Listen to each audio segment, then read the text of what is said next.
এই যে বিভিন্ন ধরনের যে ফিনান্সিয়াল স্টেটমেন্টগুলো তৈরি করা হয়, সকল স্টেটমেন্টের সোর্স আসলে জাবেদা বা জেনারেল জার্নাল। তাই আপনি যদি জেনারেল জার্নাল বা জাবেদায় সঠিকভাবে ডেবিট ক্রেডিট নির্ণয় করতে পারেন, তাহলে মনে করা হবে আপনি অ্যাকাউন্টিংয়ের বস। তাই চলুন আজকে সবাই মিলে অ্যাকাউন্টিংয়ের বস হই। আপনাকে যেন অনেক কিছু মুখস্থ না করে অতি সহজে আপনি জাবেদার ডেবিট ক্রেডিট নির্ণয় করতে পারবেন, সেটাই আমরা আসলে আজকে এখানে দেখাবো। যেটা দেখার পরে আমরা সবাই মিলে অ্যাকাউন্টিংয়ের বস হয়ে যাব। স্কুল বুক 360 তে সবাইকে স্বাগত। আমি হারুন আছি আপনাদের সাথে। স্কুল বুক 360 একটি education and knowledge sharing channel. এখানে একাডেমিক নলেজ শেয়ার করা হয়ে থাকে। তাই যারা চ্যানেলটিতে প্রথমবার আসছেন তারা চ্যানেলটিকে সাবস্ক্রাইব করে সঙ্গে থাকবেন। আর যারা এই চ্যানেলটিকে ইতিমধ্যে সাবস্ক্রাইব করেছেন তাদেরকে অসংখ্য ধন্যবাদ এবং ভালোবাসা। আজকে হিসাব বিজ্ঞানের জাবেদা বা জেনারেল জার্নালে কিভাবে ডেবিট এন্ট্রি করতে হয়, কিভাবে ক্রেডিট এন্ট্রি করতে হয়, কখন ক্রেডিট এন্ট্রি করতে হয়, কখন ডেবিট এন্ট্রি করতে হয়, সেটা নিয়ে আলোচনা করব। জাবেদায় সঠিকভাবে যদি আপনি ডেবিট ক্রেডিট এন্ট্রি করতে পারেন, তাহলে মনে করা হবে যে আপনি অ্যাকাউন্টিং এর বস। কারণ যত ধরনের লেনদেন হয়, সকল লেনদেন শুরুতেই জাবেদা বা জেনারেল জার্নালে এন্ট্রি করা হয়। অ্যাকাউন্টিং এর যত ধরনের ফিনান্সিয়াল স্টেটমেন্ট বা বিবরণ আছে, সকল ফিনান্সিয়াল স্টেটমেন্ট বা বিবরণের সোর্স হলো জাবেদা। জাবেদা থেকে কি কি তৈরি করা হয়?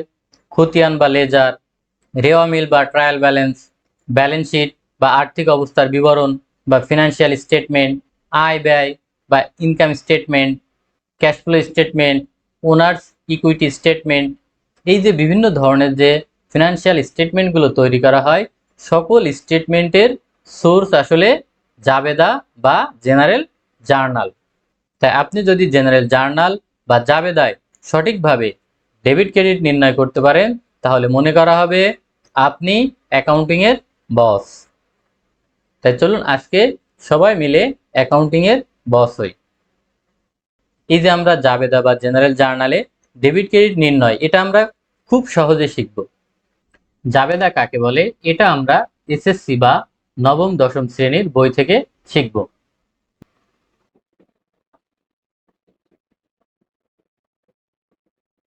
জাবেদা সম্পর্কে এসএসসি বা ক্লাস 9-10 এর বই বলা আছে যে কোনো লেনদেনে দুতরফা দাখিলা পদ্ধতিতে ডেবিট ক্রেডিট বিশ্লেষণ করে প্রাথমিক বা প্রথমে যে বইতে লিপিবদ্ধ করা হয় তাকে জাবেদা বা জেনারেল জার্নাল বলে। তার মানে যে কোনো লেনদেন শুরুতে যে বইয়ে লিপিবদ্ধ করা হয় বা লেখা হয় তাকে জাবেদা বা জেনারেল জার্নাল বলে। এই জাবেদা বা জেনারেল জার্নালকে হিসাবের খসড়া বইও বলা হয়। অর্থাৎ যত ধরনের লেনদেন সংঘটিত হয়, শুরুতে এই জাবেদা বা জেনারেল জার্নালে লিপিবদ্ধ করা হয়। এরপর অ্যাকাউন্টিং এ যে বিভিন্ন ধরনের স্টেটমেন্ট বা বিবরণ তৈরি করা হয়, তা এই জাবেদা থেকে নিয়ে তৈরি করা হয়। এসএসসি বইয়ে জাবেদার বিভিন্ন ধরনের শ্রেণীবিন্যাস দেওয়া আছে, অর্থাৎ বিভিন্ন রকমের জাবেদা হয়, সেটার এখানে একটা শ্রেণীবিন্যাস চার্ট দেখানো হয়েছে। এখানে জাবেদাকে দুই ভাগে ভাগ করছে, একটা হচ্ছে বিশেষ জাবেদা আর একটা হলো প্রকৃত জাবেদা। বিশেষ জাবেদাকে আবার কয়েকটি ভাগে ভাগ করছে। বিশেষ জাবেদাকে আবার কয়েকটি ভাগে ভাগ করছে। একটা হলো ক্রয় জাবেদা, বিক্রয় জাবেদা, ক্রয় ফেরত জাবেদা, বিক্রয় ফেরত জাবেদা, নগদ প্রাপ্তি জাবেদা, নগদ প্রদান জাবেদা। প্রকৃত জাবেদার মধ্যে কি আছে? সংশোধনী জাবেদা, সমন্বয় জাবেদা, সমাপনী জাবেদা, প্রারম্ভিক জাবেদা এবং অন্যান্য জাবেদা। আজকে আমরা বিশেষ জাবেদা নিয়ে আলোচনা করব। বিশেষ জাবেদাই সবসময় সংঘটিত হয়। প্রকৃত জাবেদা আসলে সবসময় ঘটে না। এটা বছরে একবার হইতে পারে, দুইবার হইতে পারে, মাসে মাসে হতে পারে। তাই এটা আমরা পরবর্তীতে আরেকটা ভিডিওতে আলোচনা করব। এই যে এখানে যে জাবেদা দেওয়া আছে, এগুলো কি সব আপনি মুখস্থ করবেন? যে কখন ক্রয় জাবেদা হয়, কখন বিক্রয় জাবেদা হয়, কখন ক্রয় ফেরত জাবেদা হয়, কখন নগদ প্রাপ্তি জাবেদা হয়, কখন নগদ প্রদান জাবেদা হয়।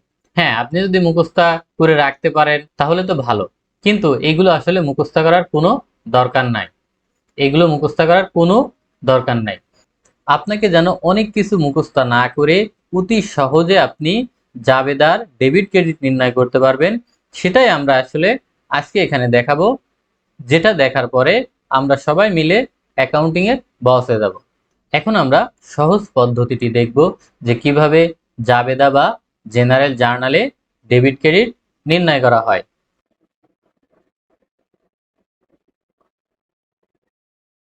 জাবেদা বা জেনারেল জার্নালে কখন ডেবিট হবে কখন ক্রেডিট হবে এটা আপনি সহজে নির্ণয় করতে হলে শুধু দুইটা পয়েন্ট মনে রাখলেই হবে। এক নম্বর পয়েন্টটা কি, আপনার কাছে টাকা আসছে নাকি আপনার কাছ থেকে টাকা চলে যাচ্ছে। আরেকটা পয়েন্ট হলো আপনি যে লেনদেন এখন করেছেন সেই লেনদেনটা বাকিতে হয়েছে না কিসে হয়েছে। যে পয়েন্টটি বলা হলো সেই পয়েন্টের মধ্যে আসলে দুইটা পয়েন্ট ছিল। একটা পয়েন্ট হলো টাকা, একটা পয়েন্ট হলো টাকা। টাকাও যা ব্যাংকও তাই। টাকায় লেনদেন হওয়া যা ব্যাংকে লেনদেন হওয়া একই কথা। ব্যাংক আর টাকা মানে টাকা, ব্যাংক আর টাকা মানে টাকা।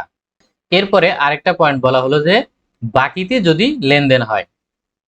এরপরে আরেকটা পয়েন্ট বলা হলো বাকিতে যদি লেনদেন হয়। তো প্রথমে আমরা দেখব টাকায় যদি লেনদেন হয়। প্রথমে আমরা দেখব যে টাকা বা ব্যাংকে লেনদেন হলে জাবেদা বা জেনারেল জার্নালে কিভাবে ডেবিট এন্ট্রি বা ক্রেডিট এন্ট্রি করতে হয়। যখন কোনো লেনদেনে আপনার কাছে টাকা আসছে আপনি চোখ বুজে ওই টাকার পরিমাণ ডেবিট ঘরে এন্ট্রি দিবেন। যখন কোনো লেনদেনে আপনার কাছে টাকা আসছে সেই টাকার পরিমাণ ডেবিট ঘরে এন্ট্রি দিবেন। তার মানে যে কোনো লেনদেনে আপনার কাছে টাকা আসলে আপনি চোখ বুজে ডেবিট ঘরে এন্ট্রি করবেন। তার মানে যে কোনো লেনদেনে আপনার কাছে টাকা আসলে যে জন্যই আসুক না কেন সেই টাকার অ্যামাউন্টে আপনি ডেবিট ঘরে এন্ট্রি করবেন। কোনো কিছুই আপনার চিন্তা করার দরকার নেই যে এটি সম্পদ নাকি দায় নাকি মালিকানা সত্ত্ব নাকি আয় নাকি ব্যয়। আপনার কাছে টাকা আসছে মানে আপনি চোখ বুজে বা চোখ খুলে ডেবিট ঘরে ওই টাকার পরিমাণ এন্ট্রি করবেন। এখন তাহলে কোটি টাকার প্রশ্ন হলো ক্রেডিট ঘরে কি এন্ট্রি হবে। এখানেও আপনার কোনো কিছু মুখস্থ করার দরকার নেই, কোনো কিছু চিন্তা করার দরকার নেই। এখানে আপনি যেটা করবেন, এই যে আপনার কাছে টাকা আসলো, কি জন্য টাকা আসলো, কোন খাতের জন্য টাকা আসলো, সেই হিসাবের খাতটি আপনি চোখ খুলে চোখ বুজে ক্রেডিট ঘরে এন্ট্রি করেন। এখানে একটা উদাহরণ দেওয়া হচ্ছে যে আমার কাছে যদি টাকা আসে তাহলে আমি জাবেদা বা জেনারেল জার্নালে কিভাবে এন্ট্রি করব। আমি যে পয়েন্টটি বললাম দেখেন সেই পয়েন্ট অনুযায়ী এখানে জাবেদা বা জেনারেল জার্নালে ডেবিট ক্রেডিট এন্ট্রি দেওয়া হয়েছে। দেখি তাহলে এখানে দেখানো হচ্ছে যে একটি ল্যাপটপ 50,000 টাকায় নগদে বিক্রি করা হলো। তাহলে নগদে যেহেতু একটি ল্যাপটপ বিক্রি করা হয়েছে তার মানে আপনার কাছে টাকা আসছে, তার মানে 50,000 টাকা আপনার কাছে আসছে। এই যে আপনার কাছে 50,000 টাকা আসলো, এই 50,000 টাকা আপনি চোখ বুজে একেবারে ডেবিট পাশে এন্ট্রি করে ফেলুন। এখন তাহলে ক্রেডিট পাশে কোনটি এন্ট্রি হবে। এই যে আপনি 50,000 টাকা দিয়ে ল্যাপটপ বিক্রয় করলেন তার মানে কি বিক্রি করছেন, ল্যাপটপ বিক্রয় করছেন। এই ল্যাপটপ বিক্রয়ের বিনিময়ে কিন্তু আপনার কাছে টাকা আসছে। তাহলে টাকা আপনার কাছে কি জন্য আসছে, ল্যাপটপ বিক্রয় করার জন্য। তাহলে আমি এই যে ল্যাপটপ, এই ল্যাপটপ বিক্রয়টা ক্রেডিট ঘরে লিখে দিব। এখানে কিন্তু আমার কোনো চিন্তা করা লাগে না যে এটা সম্পদ নাকি দায় নাকি আয় নাকি ব্যয় নাকি মালিকানা সত্ত্ব, কোনো কিছুই কিন্তু আমার চিন্তা করার দরকার নেই। অ্যাকাউন্টিং এর থিওরিতে বলা আছে সম্পদ বাড়লে ডেবিট হবে আর সম্পদ কমলে ক্রেডিট হবে। সেই থিওরিও আমরা এখানে মিলাই দেখি। দেখেন তাহলে যখন আপনার কাছে টাকা আসছে তখন কিন্তু কি আপনার কাছে টাকা বাড়ছে, তার মানে সম্পদ বাড়ছে। অ্যাকাউন্টিং এর থিওরিতে বলা আছে যে সম্পদ যদি আপনার বাড়ে তাহলে ডেবিটে এন্ট্রি করতে হবে এবং সম্পদ যদি কমে তাহলে ক্রেডিটে এন্ট্রি করতে হবে। তাহলে আমরা সেই থিওরি মিলাই দেখি যে এখানে মেলে কিনা। দেখেন আপনি যখন ল্যাপটপ বিক্রয় করছেন তার মানে আপনার কাছে টাকা আসছে, টাকা একটি সম্পদ, টাকা যেহেতু বৃদ্ধি পাইছে তার মানে সম্পদও বৃদ্ধি পেয়েছে। তাহলে সম্পদ বৃদ্ধি পেলে কোথায় এন্ট্রি করতে হবে, ডেবিট পাশে। দেখেন সেটা ওই থিওরি অনুযায়ী দেখেন ডেবিট পাশে এই যে 50,000 টাকা ডেবিট পাশেই কিন্তু এন্ট্রি করা হয়েছে। দেখেন নগদ হিসাব মানে ক্যাশ টাকা, আপনার কাছে ক্যাশ টাকা আসছে। তাহলে এখানে যে অ্যাকাউন্টিং এর যে মেইন থিওরি সেটাও মিলতেছে, আবার আমরা যে টেকনিক বললাম যে টাকা আপনার কাছে আসলে চোখ বুজে টাকার পরিমাণ ডেবিট ঘরে এন্ট্রি দিবেন। এরপর আসি যে সম্পদ কমলে কি হবে, সম্পদ কমলে ক্রেডিট ঘরে এন্ট্রি হবে। ল্যাপটপ যেহেতু একটি সম্পদ, ল্যাপটপ বিক্রি করার ফলে আমার কাছ থেকে একটা ল্যাপটপ কমে গেল, অর্থাৎ সম্পদ কমে গেল। তাহলে সম্পদ কমে গেলে আমি কোথায় লিখব, ক্রেডিট ঘরে। দেখেন ল্যাপটপটি ক্রেডিট ঘরেই লেখা হয়েছে। সুতরাং এখানে অ্যাকাউন্টিং এর যে ফর্মুলা আর আমি যে টেকনিক বললাম, দুইটার আসলে রেজাল্ট বা আউটপুট একই। সম্পদ বাড়লে ডেবিট হবে, কমলে ক্রেডিট হবে, দায় বাড়লে ক্রেডিট হবে, কমলে ডেবিট হবে, মালিকানা সত্ত্ব বাড়লে ক্রেডিট হবে, কমলে ডেবিট হবে, আয় বাড়লে ক্রেডিট হবে, কমলে ডেবিট হবে, ব্যয় বাড়লে ডেবিট হবে, কমলে ক্রেডিট হবে।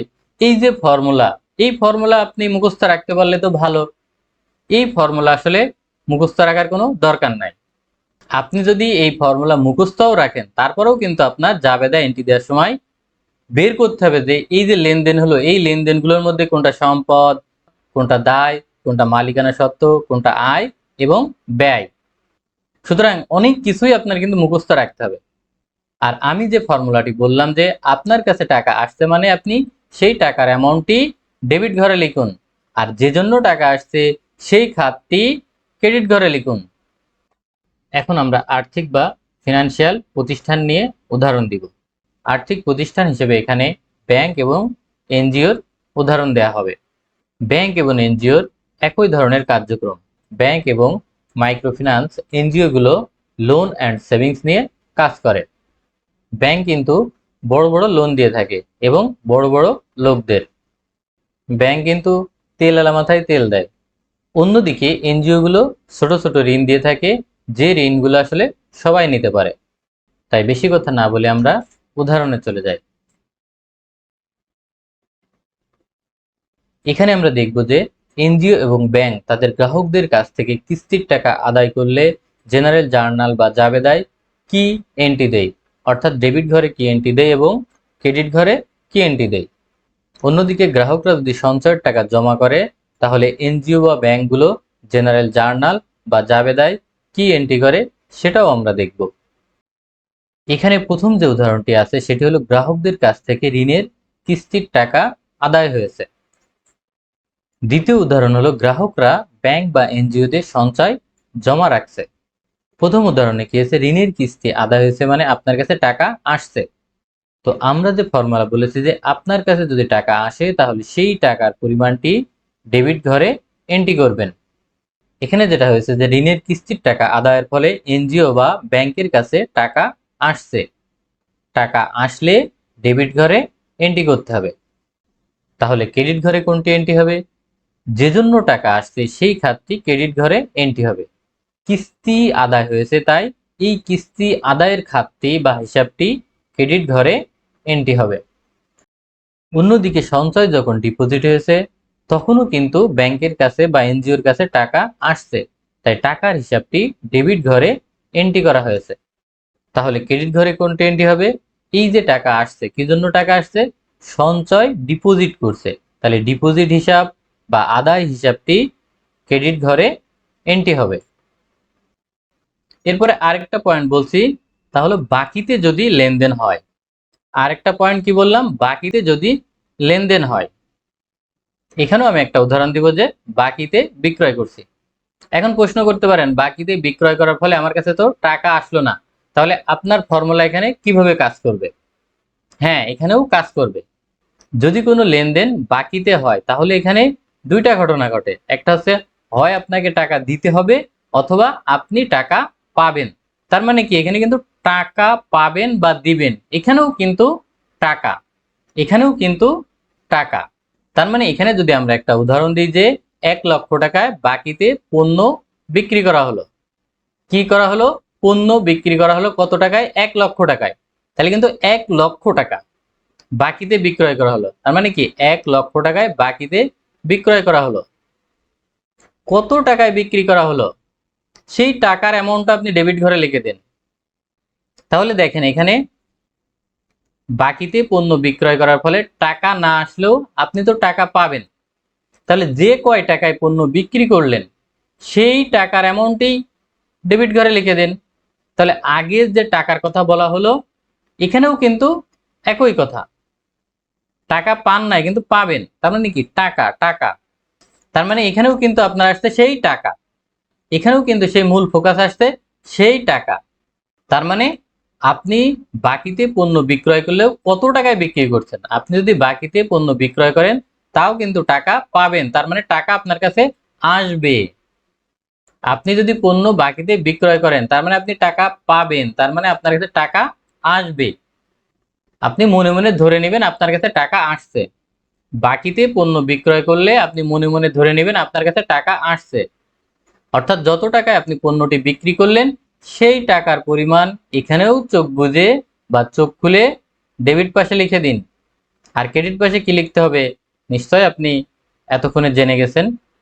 এই যে আপনি পণ্যটি বাকিতে বিক্রয় করলেন সেই পণ্যর হিসাবটি ক্রেডিট ঘরে লিখুন।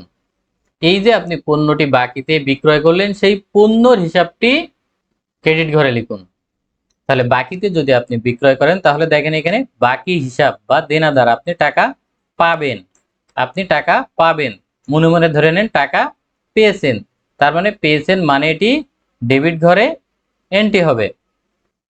আর যে জন্য টাকা পাবেন অথবা মনে মনে ধরে নিয়েছেন পেয়েছেন সেই খাতটি চোখ বুজে ক্রেডিট ঘরে এন্ট্রি করে দিন। অনেক বক বক করলাম, এই বক বক শেষে একদম সামারি করব যে জাবেদা বা জার্নালে কত সহজে এন্ট্রি করা যায়। যে কোনো লেনদেনে আপনার কাছে টাকা আসছে মানে আপনি চোখ বুজে ডেবিট পাশে এন্ট্রি দিবেন, যে জন্য টাকা আসছে সেই খাতটি ক্রেডিট পাশে এন্ট্রি দিবেন। বাকিতে যদি লেনদেন হয়ে থাকে এবং সেই লেনদেনে যদি আপনি টাকা পান তাহলে মনে মনে ধরে নেবেন যে আপনি টাকা পেয়েছেন, তার মানে বাকিতে যত টাকায় পণ্য বিক্রি করলেন সেই টাকার পরিমাণটি ডেবিট ঘরে লিখে দিন। আর যে পণ্যটি আপনি বাকিতে বিক্রয় করলেন সেটি ক্রেডিট ঘরে লিখে দিন। আজকের মতো এখানে শেষ করব, তবে যাচ্ছি কিন্তু যাচ্ছি না, আবার আপনাদের সাথে দেখা হবে। চ্যানেলটি সাবস্ক্রাইব করতে কিন্তু ভুলে যান না।